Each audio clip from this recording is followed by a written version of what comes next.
untuk pembahasan kita kali ini, kita akan membahas mengenai masalah penelitian. Nah, berkaitan dengan masalah penelitian ini merupakan masalah ya yang cukup fundamental, karena dari sinilah kemudian kita memberikan solusi terhadap apa yang menjadi masalah dalam proses penelitian.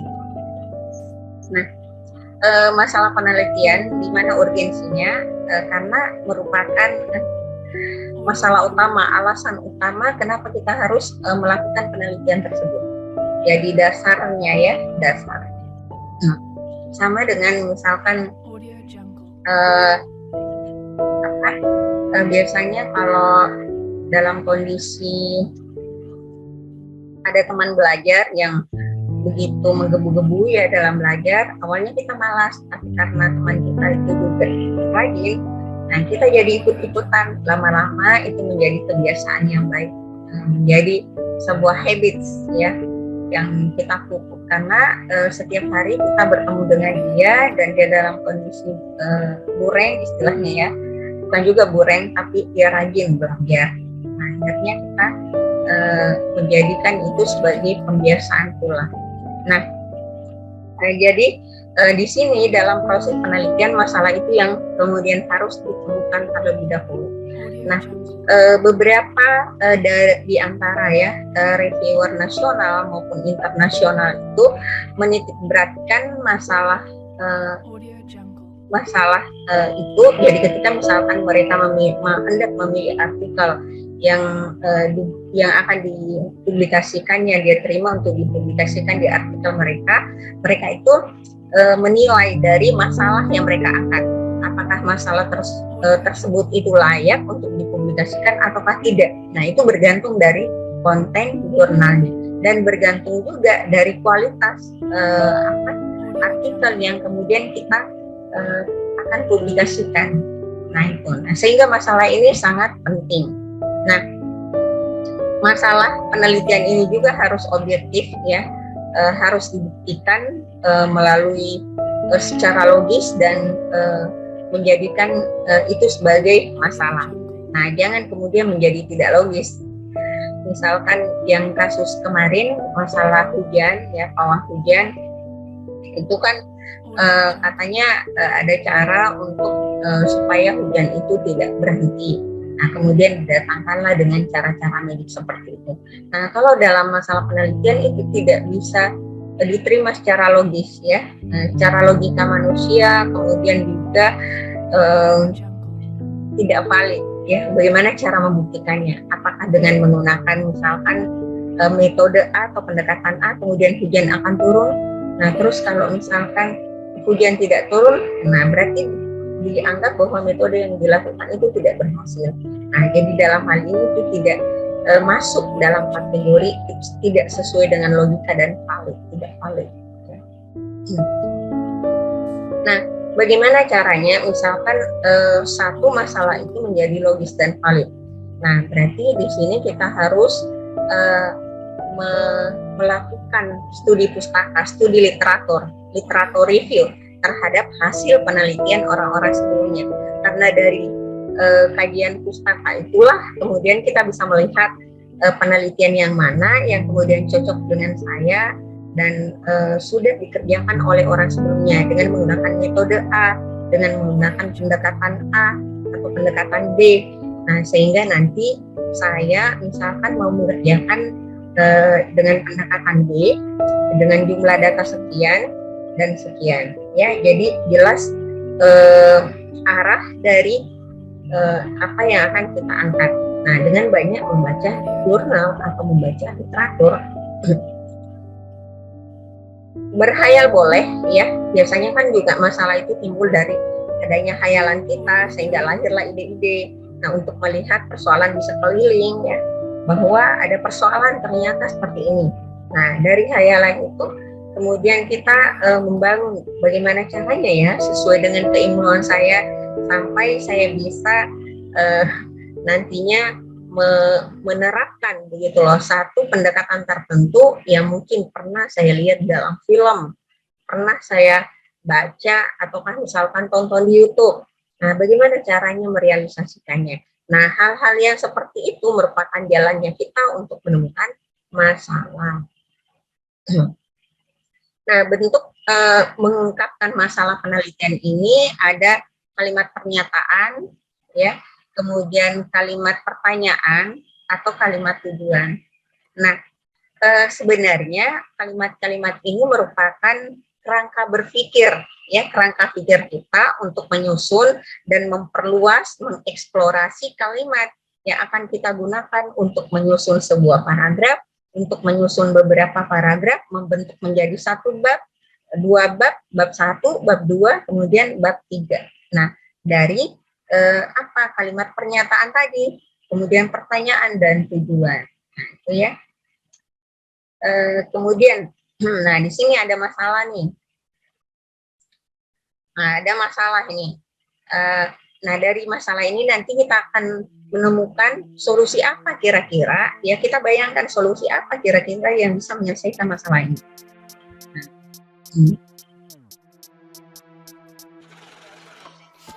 Angka perceraian di Indonesia termasuk tinggi, 70% dari pernikahan berakhir dengan perceraian. Salah satu penyebabnya adalah edukasi sebelum pernikahan masih tergolong rendah, bahkan cenderung tidak ada persiapan ilmu membina rumah tangga yang dimiliki pasangan yang akan menikah. Nah, itu kan. Jadi mau calon istri, calon suami, nah itu belum memiliki ilmu katanya menurut kasus ini ya. Pada umumnya masyarakat beranggapan bahwa semua bisa berjalan alami dan teratasi tanpa pembinaan psikologi. Mereka tidak merasa perlu mengedukasi diri melalui pemahaman hak dan kewajiban dalam rumah tangga sebagai tanggung jawab bersama. Hal ini tentu berakibat pada rentannya sebuah rumah tangga akan cekcok jika sejak dari awal tidak memiliki ilmu. Untuk melakukan edukasi terhadap calon suami istri pada masa pranikah, maka diperlukan sebuah aplikasi yang bersifat fleksibel sebagai sarana mengetahui hak dan kewajiban serta cara membangun harmonisasi dalam berumah tangga. Nah, ini ya. Jadi intinya di sini ada masalah. Masalahnya apa? Ternyata edukasi itu penting, ya. Edukasi itu penting dalam bagi calon suami ataupun calon istri. Karena kenapa? Ketika edukasi tidak penting sebelum menikah, nah ketika misalkan dalam kondisi berumah tangga itu banyak masalah, timbul masalah, ketika tidak ada ilmu, nah emosi yang jalan akhirnya kan cekcok bisa berakhir pada perceraian. Nah, hasil penelitian menunjukkan bahwa 70% dari pasangan yang menikah itu ternyata bercerai. Nah, kenapa jangkauannya tinggi? Ternyata edukasi di masyarakat itu yang memang kurang dilakukan.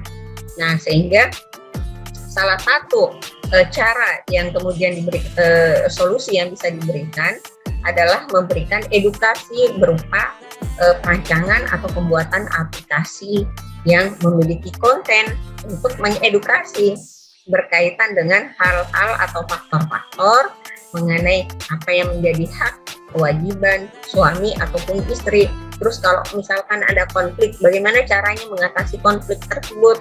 Kemudian kalau misalkan ada misalkan perceraian, misalkan ya, bagaimana caranya pengasuhan anak, kemudian harta gono gini. Nah, kemudian pemberian nafkah dan seterusnya. Nah, itu yang fitur-fitur seperti itu nanti yang mau dimasukkan ke dalam aplikasi. Nah, jelas kan?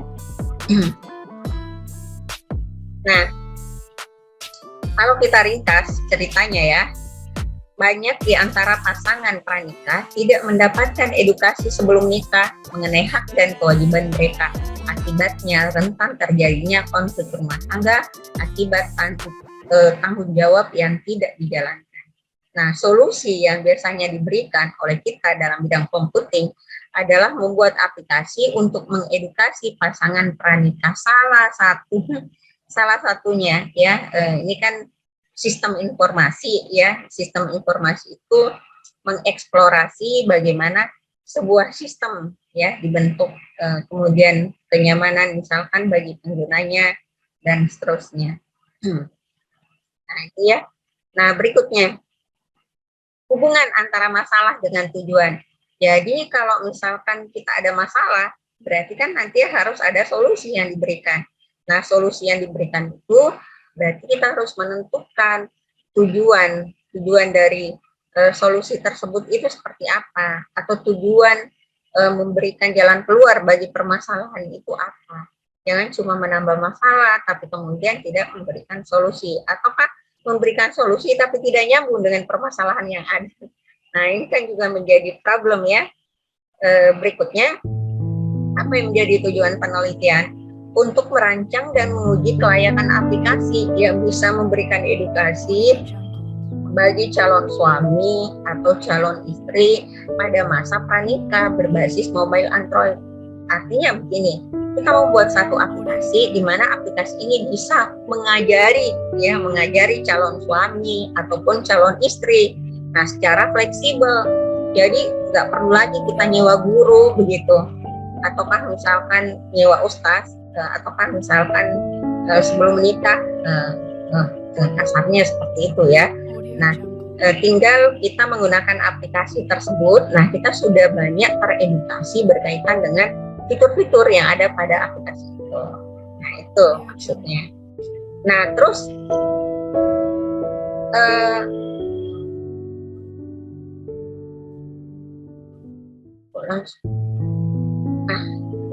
pertanyaan penelitian ya. Jadi tadi masalah itu kemudian kita buat rumusan masalahnya dalam bentuk pertanyaan penelitian. Kenapa pertanyaan penelitian ini penting? Supaya nanti kita mengulik ya lebih jauh, mengetahui lebih detail, lebih jauh apa yang harus dilakukan berkaitan dengan masalah ini. Bagaimana caranya kita memberikan solusi terhadap permasalahan ini, dan langkah-langkah seperti apa yang relevan dengan masalah yang ada untuk sampai mengantarkan kita kepada tujuan akhir dari proses penelitian. Nah, yang pertama, bagaimana mengidentifikasi beberapa masalah rumah tangga. Nah, ini penting supaya nanti kita masukkan ke dalam fitur-fitur atau menu-menu dari yang ada di aplikasi kita, ya kan? Nah, misalkan masalah rumah tangga, misalkan masalah komunikasi, kemudian masalah waktu, nah, banyak kan? Ya, pokoknya masalah-masalah seperti itu, masalah nafkah, kemudian masalah kasih sayang dan seterusnya. Nah, hal-hal seperti itu yang kemudian bisa kita eksplorasi dalam bentuk fitur-fitur yang nanti kita buat dalam aplikasi kita. Nah, terus yang kedua adalah bagaimana membuat fitur-fitur menu edukasi calon suami istri pada aplikasi. Nah, dengan mengetahui atau mengidentifikasi terlebih dahulu masalah dalam rumah tangga itu, nah kemudian masalah-masalah itulah sebagian atau keseluruhan di antara masalah tersebut kita masukkan sebagai fitur dari aplikasi yang akan kita rancang. Nah, fitur-fiturnya apa saja yang dibutuhkan? Nah, kita harus memasukkannya dalam fitur-fitur. Misalkan ada profil, kemudian dalam membina rumah tangga itu misalkan berkaitan dengan nafkah, kemudian berkaitan dengan kasih sayang, kemudian berkaitan dengan misalkan anak, masalah anak. Kemudian bagaimana kalau terjadi konflik? Nah, semuanya itu masuk ya di fitur-fitur tersebut. Nah, itu sudah ada gambaran bahwa seperti ini yang akan kita rancang.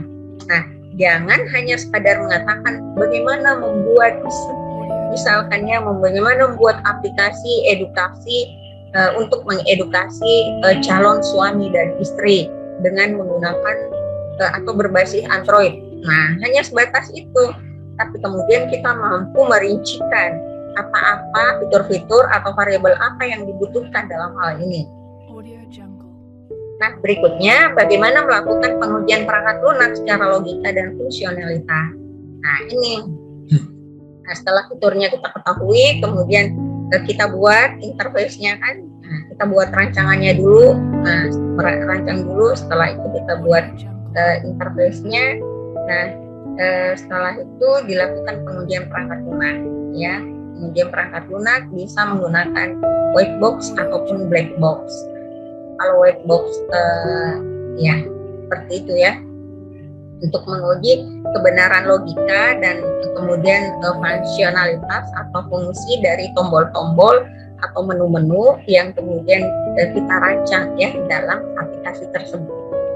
Kemudian yang keempat, bagaimana menguji kelayakan aplikasi melalui uji pengguna dari calon suami atau istri. Nah, kalau yang keempat ini berarti bagaimana melibatkan ya calon suami ataupun calon istri dari si pengguna aplikasi tersebut. Bagaimana dia terlibat di situ nanti. Nah, jadi di fitur yang kita buat itu nanti ada pemberian penjelasan ini hak dan kewajiban suami istri, kemudian apa yang bisa menjadi konflik dalam rumah tangga.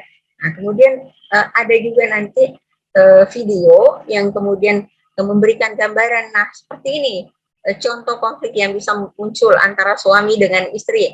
Nah, terus bagaimana mengatasinya? Nah, seperti itu kan. Jadi ada proses edukasi dari aplikasi tersebut bagi pengguna. Nah, sisa 10 menit Nanda ya, kalau putus silakan kalian gabung kembali.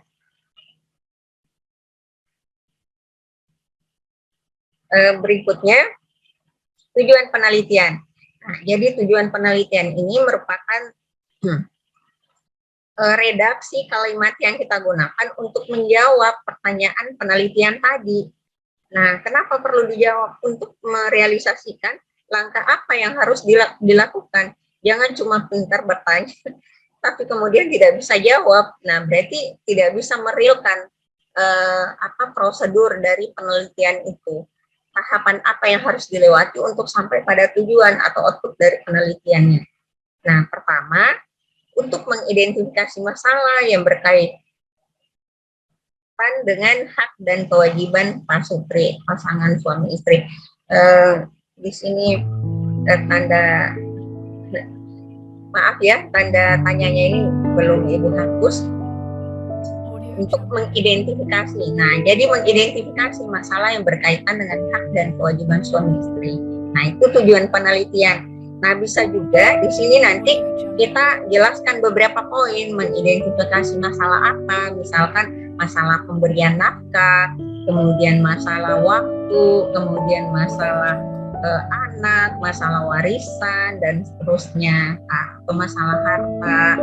Nah, bisa jadi itu ya, identifikasi. Kemudian yang kedua, untuk membuat aplikasi dalam fitur menu edukasi pasangan pranikah.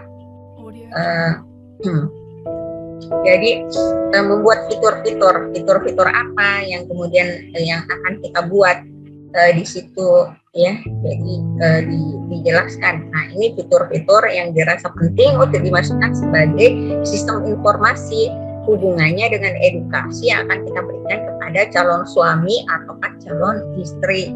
Nah, kemudian yang ketiga, untuk melakukan pengujian perangkat lunak secara logika dan fungsionalitas. Nah, kita melakukan pengujian. Nah, jelaskan di sini tujuannya. Nah, berarti kalau misalkan poin tujuan seperti ini kita jadikan sebagai tujuan, berarti harus kita kerjakan nantinya. Nah, jadi tahapannya sudah jelas kan dengan menentukan tujuan ini. Kemudian yang keempat, untuk menguji kelayakan aplikasi melalui uji pengguna dari pasangan pranikah. Jadi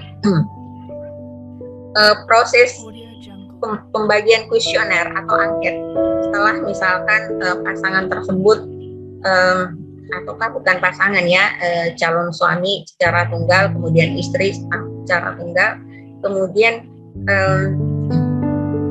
melakukan uji coba, berusaha login dan kemudian diedukasi.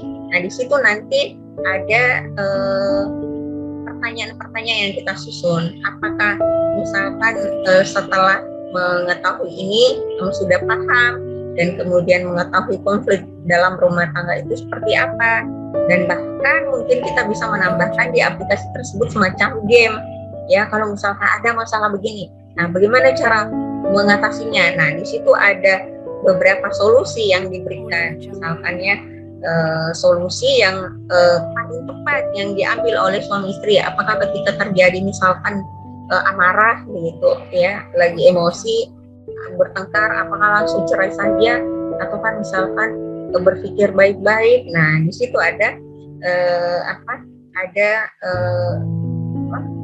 istilah informasi-informasi puzzle yang harus disusun membentuk kesatuan bahwa inilah yang harus kalian miliki sebagai pasangan sebagai calon istri ataupun calon suami sebelum menikah.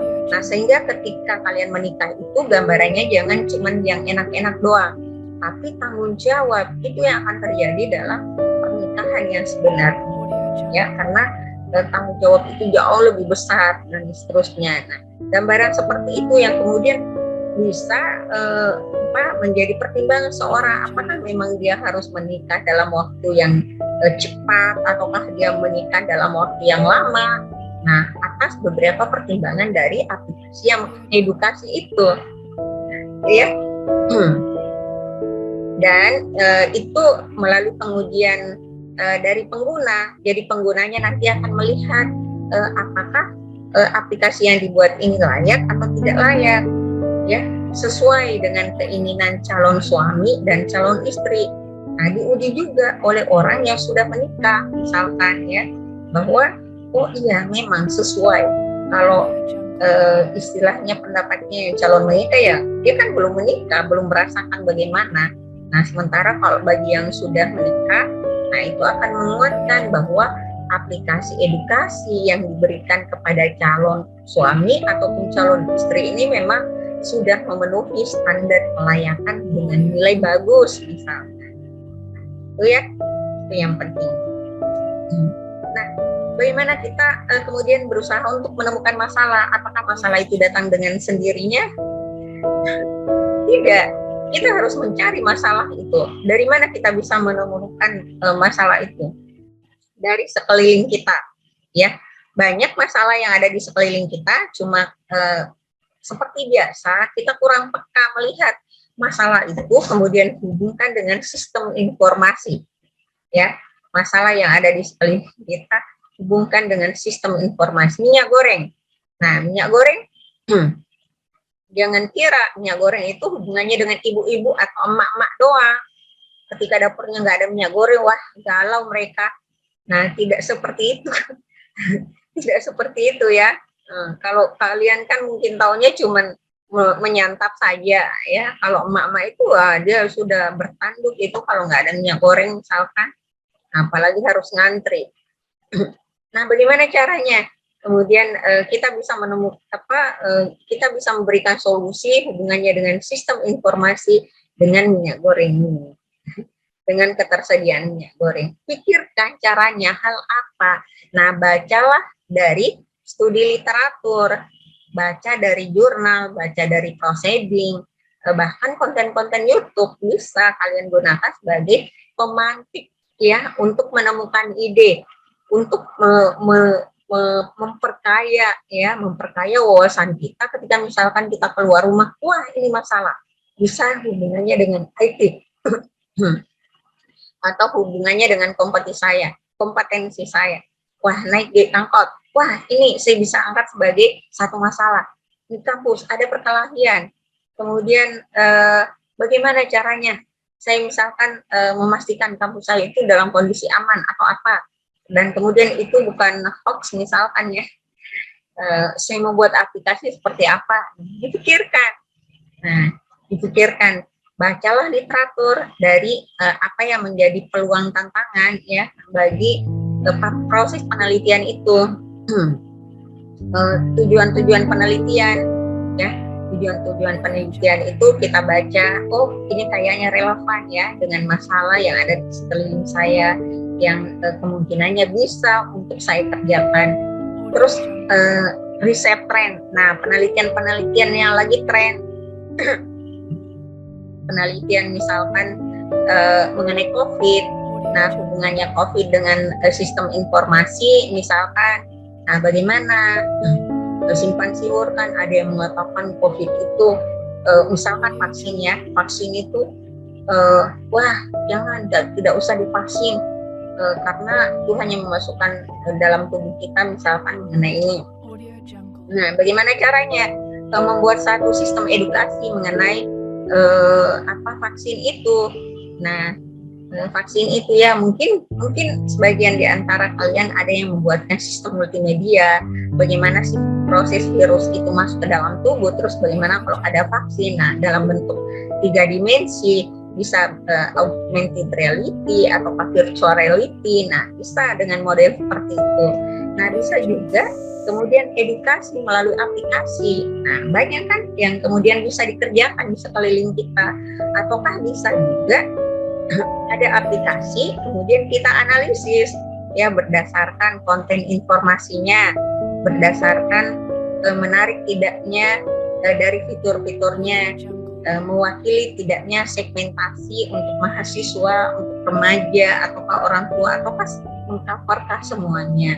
Nah itu yang kemudian bisa dijadikan satu pertimbangan kenapa kita mengangkat satu masalah sebagai topik ataukah riset dari apa yang akan kita kerjakan. Nah terus state of the art. Nah state of the art. Jadi berikutnya tentukan topik atau tema penelitian dengan membaca research trend atau challenge on field. Maksudnya begini, ketika kita menentukan topik atau tema penelitian, nah kita harus banyak membaca penelitian yang lagi tren. Kalau yang lagi tren sekarang itu misalkan tentang Internet of Things. Nah, Internet of Things itu kan rata-rata misalkan ya digarap oleh teknik. Nah, saya bisa masuk pada bagian mananya ya? Gitu. Nah, mungkin pada bagian sistem informasinya. Apakah dengan sistem informasi seperti ini, kemudian ini bagus, ini memenuhi atau apa ya? Ada analisis yang kita berikan. Kemudian ada peluang-peluang. Tantangan ya, kita tertantang misalkan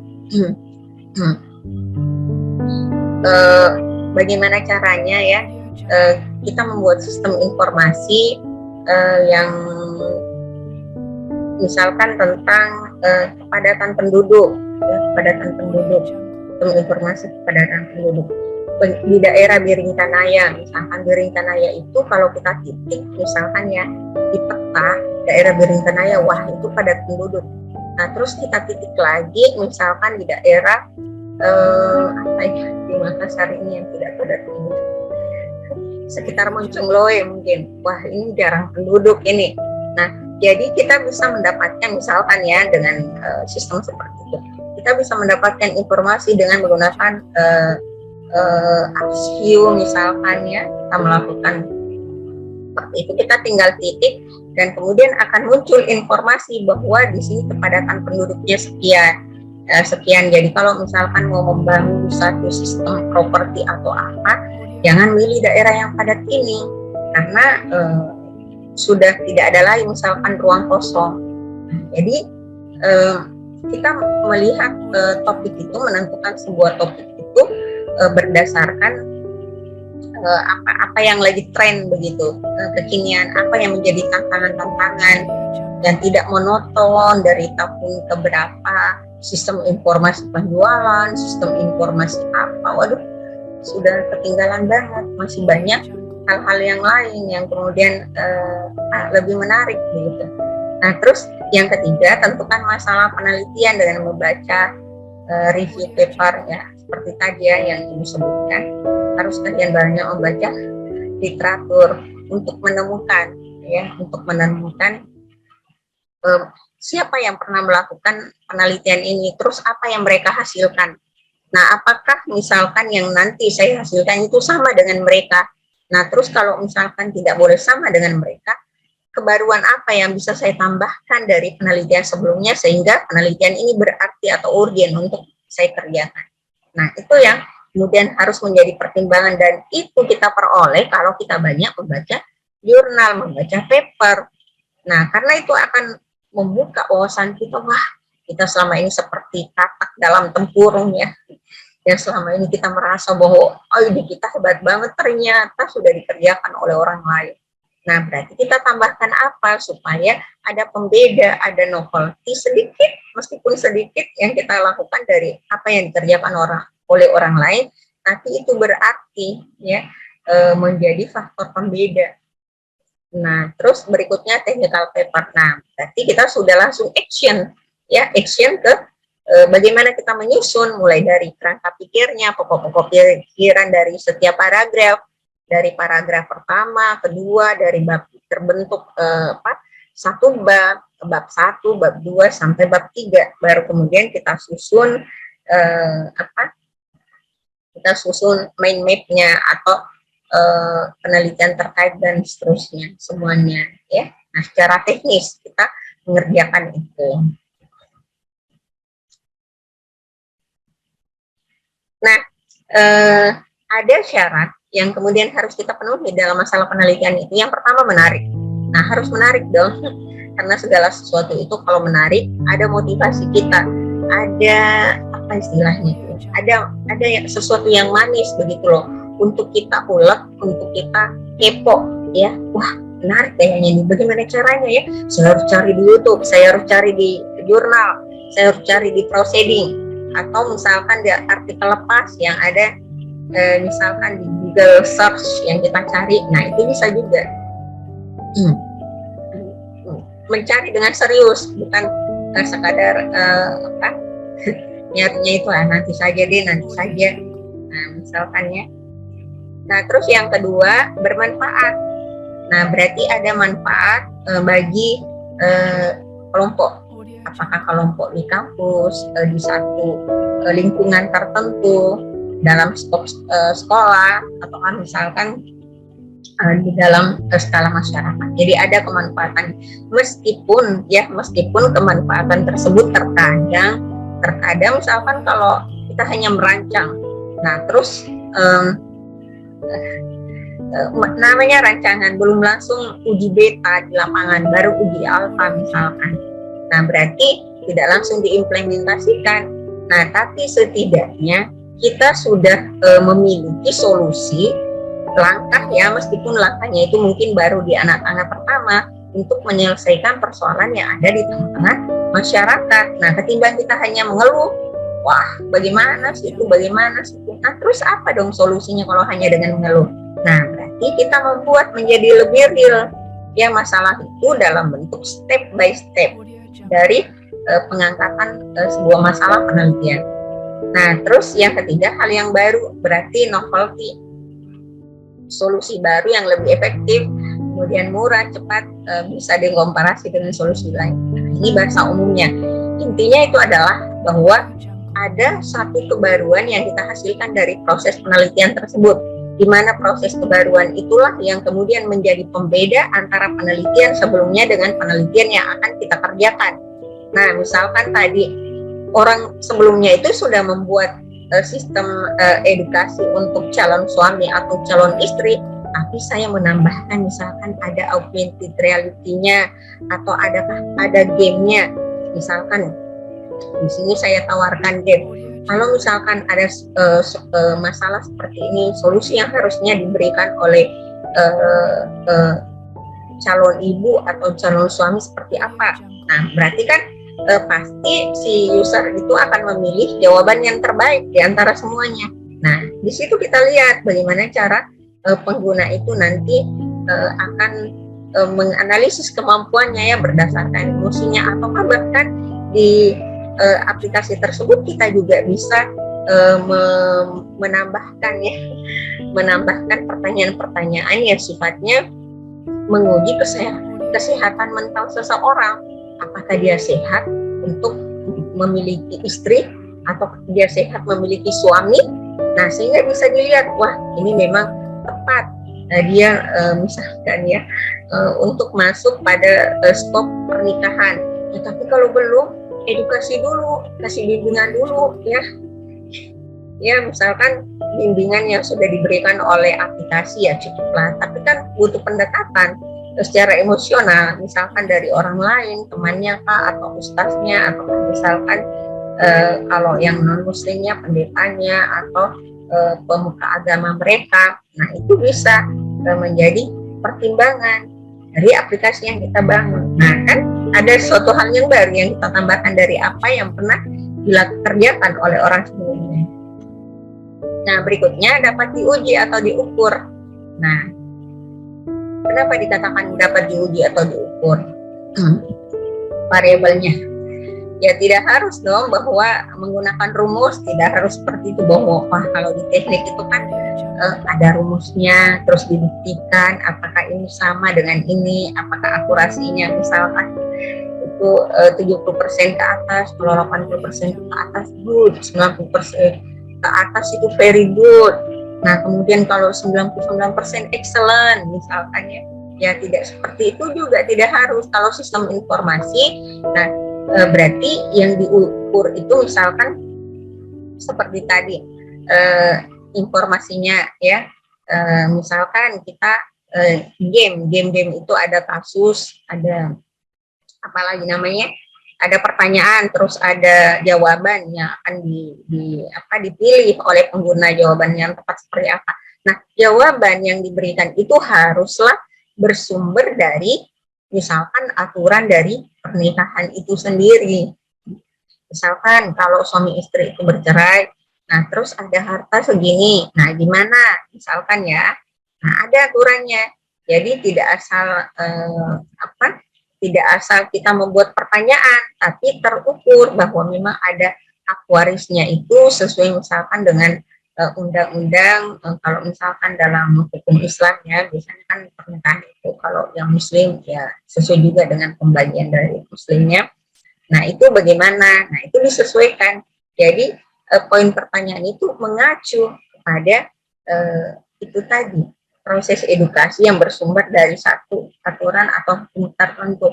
Karena inti misalkan pembuatan aplikasi ini supaya nanti kantor urusan agama itu tidak hanya melayani yang namanya proses pernikahan dan perceraian, tapi bagaimana dia bisa mengedukasi masyarakat supaya tidak bercerai ketika sudah menikah.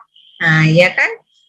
Jadi di situ masalahnya, bagaimana aplikasi ini nanti bisa menjadi salah satu alternatif di antara alternatif misalkan orang kajian, kemudian orang mungkin kalau ada kebaktian atau apa ya, pembinaan ibadah dan seterusnya di agama atau komunitasnya masing-masing. Kemudian berikutnya dapat dilaksanakan, ya artinya bukan penelitian yang mustahil. Jadi penelitian itu memang ada orang-orangnya yang terlibat, kemudian penelitian tersebut itu bisa dilaksanakan. Nah, mana penelitian misalkan yang tidak bisa dilaksanakan, misalkan gini, seorang itu untuk penelitian HIV, misalkan ya, orang harus disuntik dulu, misalkan virus HIV-nya baru diuji coba. Wah, nggak bisa begitu, itu penelitian yang possible itu namanya ya, karena sifatnya tidak bisa direalisasikan karena bisa merugikan orang yang bersangkutan atau objek penelitian. Nah kemudian merupakan masalah yang urgen atau penting. Nah, dianggap sebagai suatu hal yang penting ya. Kenapa dikatakan penting? Karena ada solusi yang dihasilkan, solusi yang mungkin bisa dinikmati oleh orang banyak. Nah, tadi mengenai edukasi itu, mengenai aplikasi untuk mengedukasi calon suami atau calon istri yang akan menikah. Nah, tentu saja itu adalah penting ya kan, supaya orang tidak bercerai. Bayangkan kalau semua orang bercerai, semua berkonflik, nah semua stres ya kan.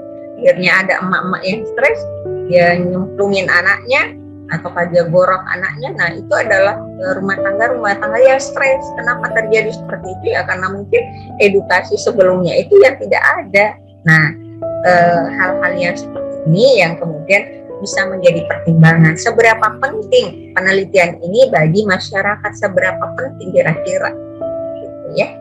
Nah berikutnya, tidak melanggar etika. Nah, jangan melakukan pelanggaran kode etik ya. Karena banyak hal, misalkan dengan kejujuran metodologi, jangan bohong-bohong. Kalau misalkan banyak orang dari hasil kuesioner ya, ternyata aplikasi ini disetujui oleh 80%, padahal cuma 30%. Nah itu berarti satu kebohongan yang dilakukan. Itu tidak boleh. Kemudian objek penelitian, prosedurnya harus dijelaskan, tidak melanggar privasi, publikasi harus persetujuan objek penelitian, tidak boleh melakukan penipuan dalam pengambilan data. Ya. Nah ini tadi sampai karena proses apa, saya sogok kamu, yang penting kamu kasih saya data seperti ini. Nah itu tidak boleh. Ya, mau disogok mau tidak disogok, data itu harus dikemukakan secara objektif atau sesuai dengan yang sebenarnya. Betul. Nah kemudian juga di sini nggak boleh publikasi harus persetujuan objek penelitian. Nah ibu pernah ada kasus ya, ada publikasi di mana dari mahasiswa bimbingan ibu ya, bahwa tugas akhirnya itu dipublikasikan. Nah oleh afiliasi ibu ya, saya berafiliasi. Nah kemudian ternyata pihak tempat penelitian itu tidak setuju kalau namanya dicatut dalam publikasi. Nah afiliasi teman saya ini ya mencantumkan nama biro atau tempat penelitian tersebut. Nah dia merasa bahwa mungkin data yang diberikan dari biro tersebut diperjualbelikan oleh saya dengan tim. Nah akhirnya dia hampir menggugat, dia melayangkan surat gugatan. Tapi afiliasi saya ini, teman saya ini keburu menarik artikel tersebut dari publikasinya. Ya sudah dipublikasikan sudah 2 tahun publikasinya, sudah dibaca oleh banyak orang. Gitu. Tapi kemudian ditarik. Nah kenapa? Karena ya itu tadi, teman saya ini tidak sanggup menghadapi yang namanya tadi ya gugatan. Nah kalau waktu itu saya bilang ya mungkin kita perlu berunding, nah, karena mungkin terjadi kesalahpahaman. Tapi teman saya itu keburu menarik, mungkin untuk menghindari ya efek yang lebih besar lagi. Nah bisa kita dipenjara kalau misalkan kasusnya diperpanjang, ketika memang dianggap misalkan dari pihak penulis itu yang bersalah gitu. Nah itu ya, jadi salah satunya kita harus memberikan penjelasan kepada tempat penelitian itu bahwa penelitian ini saya publikasikan. Nah pihak peneliti pun harus atau penulis ya, nanti kan kalian membuat satu tulisan yang dipublikasikan. Nah kan harus juga disampaikan data yang ini itu apa adanya, dan kemudian tidak usah menyebut-nyebut tempat atau objek penelitiannya ya. Cukup berterima kasih saja, karena jangan sampai ada data dia tidak mau tersangkut paut secara langsung di situ disebut ya. Oke, saya kira cukup sampai di sini. Terima kasih atas kebersamaan Nanda ya. Untuk hari ini saya absen dulu ya. Assalamualaikum warahmatullahi wabarakatuh.